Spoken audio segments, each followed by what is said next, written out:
Assalomu alaykum, hurmatli pensionerlar, ularning farzandlari va yaqinlari. Bugun men sizlarga juda muhim masalani tushuntirib beraman. Pensiya indeksatsiyasi, pensiya puli qayta hisoblanishi, ayrim holatlarda pensionerlarga pul qaytarilishi va eng asosiysi odamlar orasida pensiya oshdi degan gap bilan aslida nima yashirin qolayotganini ochiq aytaman.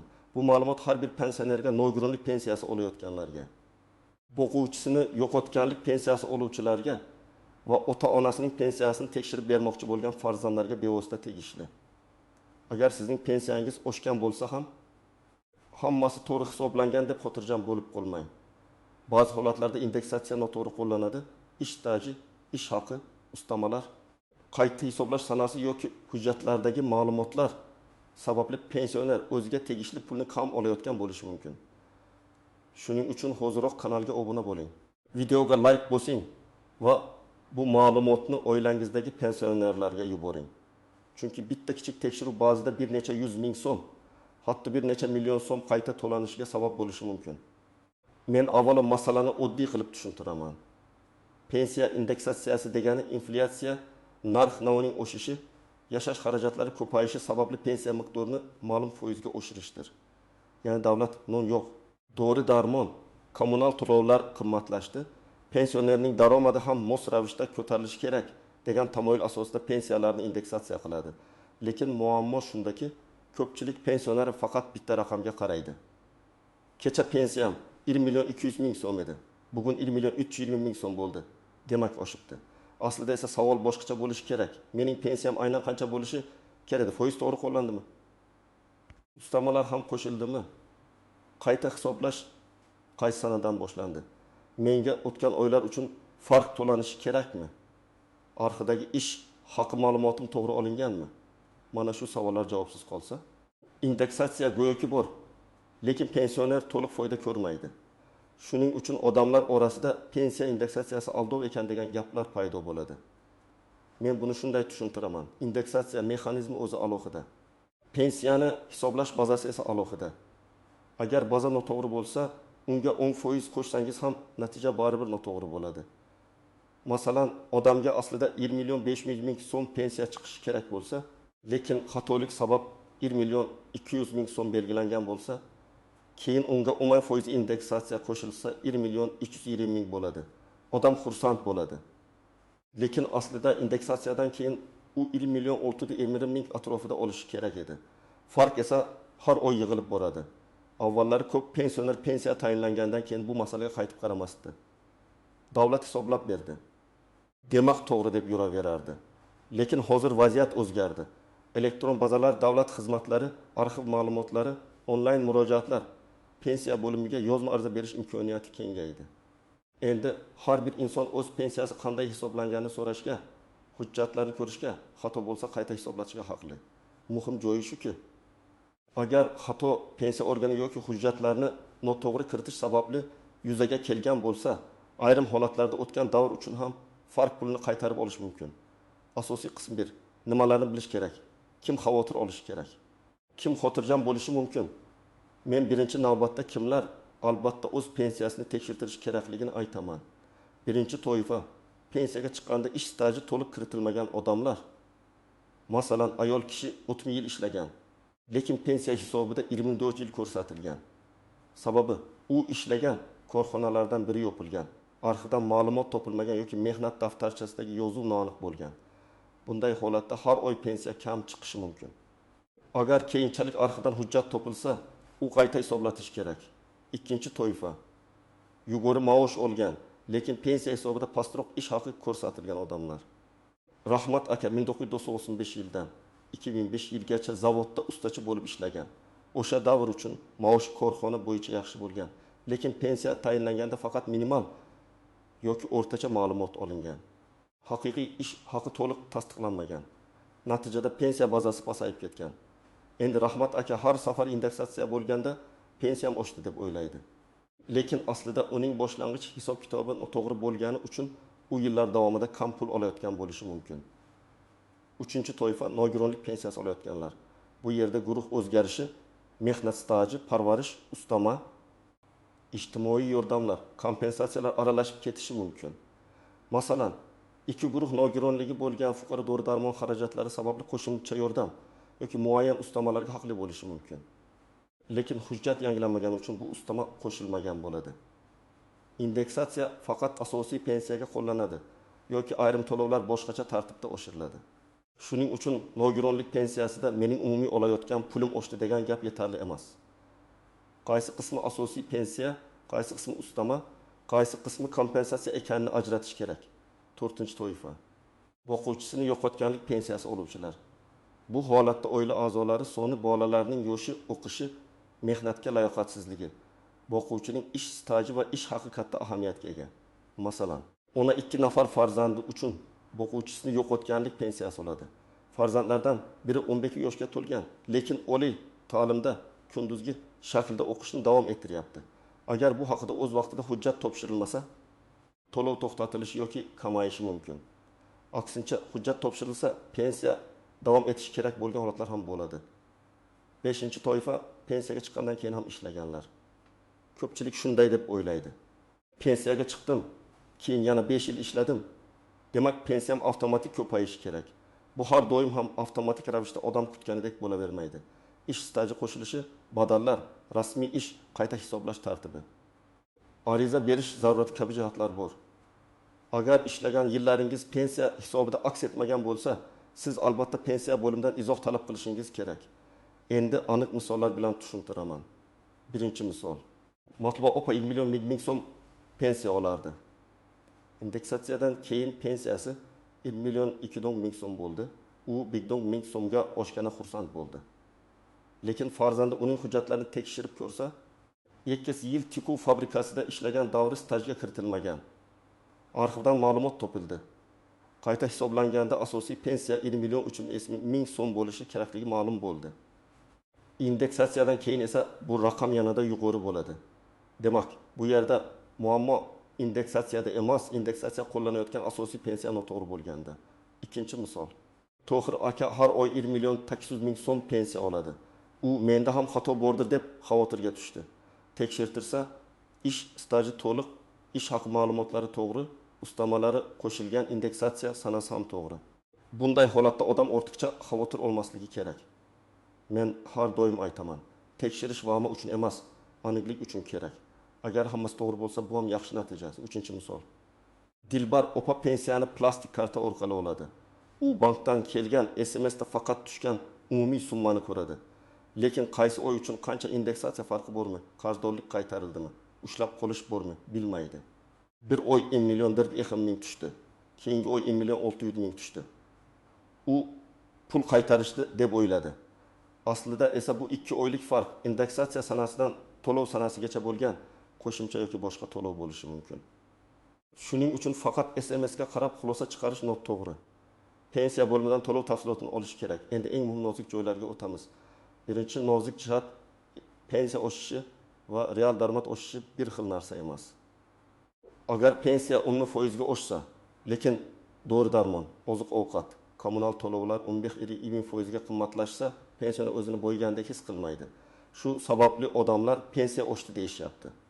Lekin pul yetmayapti deb norozi bo'ladi. Bu norozi kayfiyat bejiz emas. Indeksatsiya raqamda bor, lekin hayotdagi xarajatlar undan tezroq oshsa, odamning real ahvoli yaxshilanmaydi. Ikkinchi nozik jihat. Hamma to'lov ham bir xil indeksatsiya qilinmaydi. Asosiy pensiya, ustama, kompensatsiya, ijtimoiy nafaqa, moddiy yordam, parvarish puli degan tushunchalar bor. Odam esa hammasini pensiya deb ataydi. Masalan, siz 50 million 300 ming asosiy pensiya, 200 ming ustama, 100 ming kompensatsiya olayotgan bo'lishingiz mumkin. Indeksatsiya ma'lum bir qismga qo'llangan bo'lsa, umumiy summa siz kutganchalik oshmasligi mumkin. Shuning uchun foiz e'lon qilindi.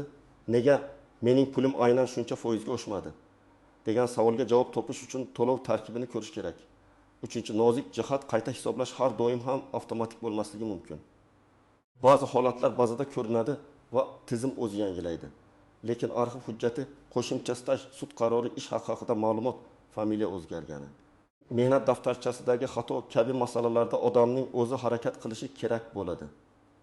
Menga hech kim aytmadi degan gap amalda ko'p hollarda yordam bermaydi. Pensioner yoki uning vakili ariza yozishi, hujjat topshirishi, javob talab qilishi kerak. To'rtinchi nozik jihat. O'tgan davr uchun pul qaytarilishi masalasi.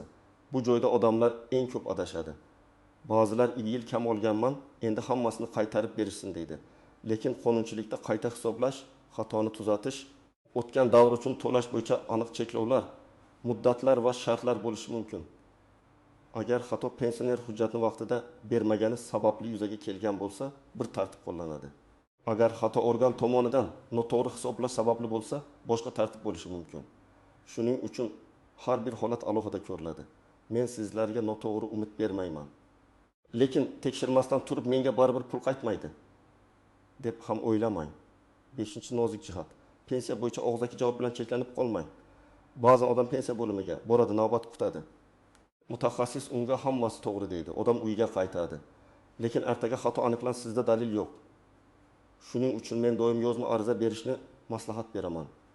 Arizada pensiyam tayinlanishi va indeksatsiya qo'llanishi bo'yicha batafsil hisob kitobini taqdim etishingizni so'rayman deb yozing. Shunda sizga rasmiy javob berilishi kerak. Rasmiy javobda raqamlar bo'ladi, sanalar bo'ladi, asoslar bo'ladi. Ana shundan keyin xato bor yo'qligini ko'rish osonlashadi. 6-nozik jihat. Bank kartasiga tushgan pulni pensiya bo'limi hisob kitobi bilan solishtiring. Bank faqat pulni o'tkazadi. Bank sizning stajingizni, indeksatsiya foizini, ustamangizni hisoblab bermaydi. Shuning uchun bank ham o'tkazdi deb shoshilmang. Avval pensiya bo'limidan to'lov reyestri, hisob kitob yoki izohni oling. Agar pensiya bo'limi bir summa chiqarib, bankka boshqa summa tushgan bo'lsa, shunda bank tomonidan tekshiriladi. Aksariyat holatda masala hisob kitob bosqichida bo'ladi. 7-nozik jihat qarzdorlik va ushlab qolishlar. Ba'zi pensionerlar aliment, kredit, ortiqcha to'langan pulni qaytarish, ijro hujjati yoki boshqa sabablar bilan pensiyadan ushlab qolinishini sezmaydi. Indeksatsiyadan keyin pensiya oshadi, lekin ushlab qolish ham davom etadi. Natijada qo'lga tegadigan summa kutilganidan kam bo'ladi.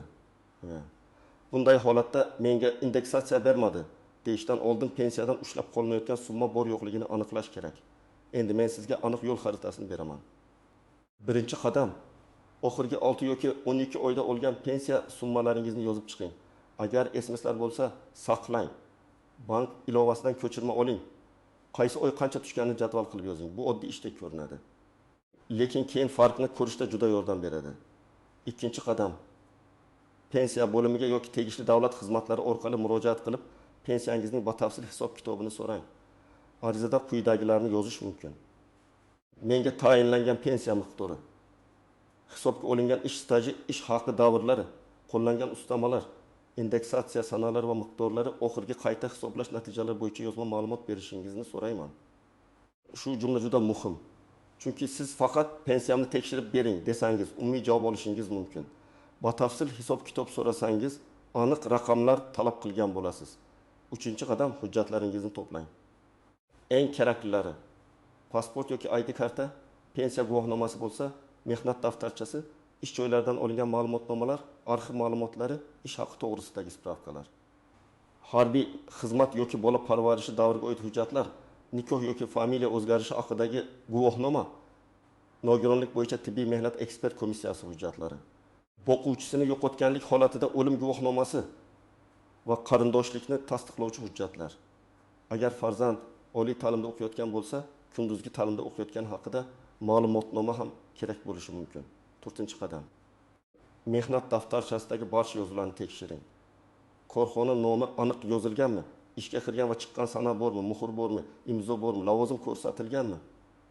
Ba'zan bitta muhrning yo'qligi butun davrni stajga kiritmaslikka sabab bo'ladi. Agar korxona yopilgan bo'lsa, tuman yoki viloyat arxiviga murojaat qilish kerak. Hozir ko'p arxivlarda ma'lumot so'rash tartibi bor. Ba'zida sobiq korxonaning hujjatlari boshqa tashkilotga topshirilgan bo'ladi.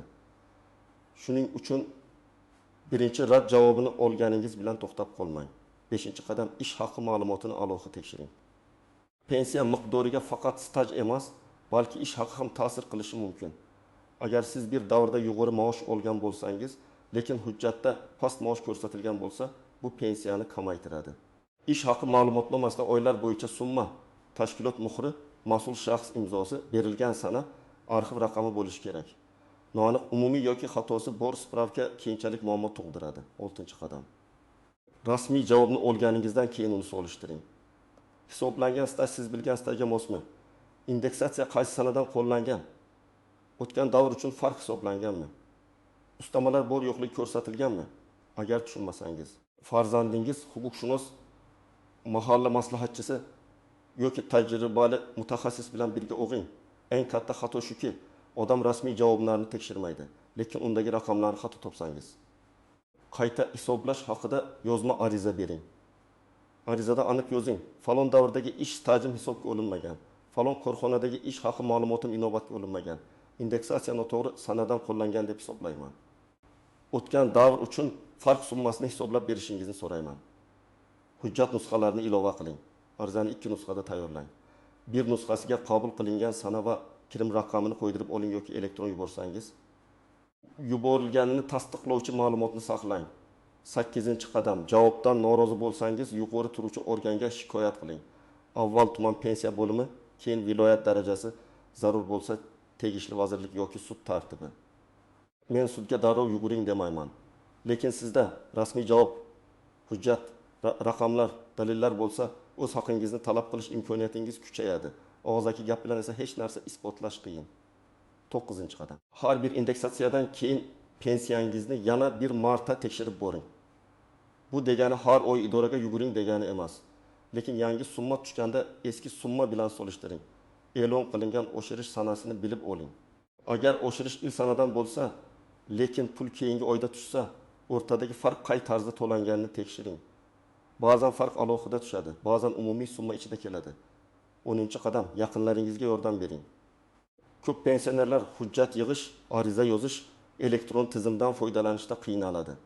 Farzandlar, nabiralar, qo'shnilar yordam bermasa, ular o'z haqini talab qila olmaydi. Men ayniqsa yosh tomoshabinlarga aytaman. Ota-onangizning pensiyasini bir marta tekshirib bering.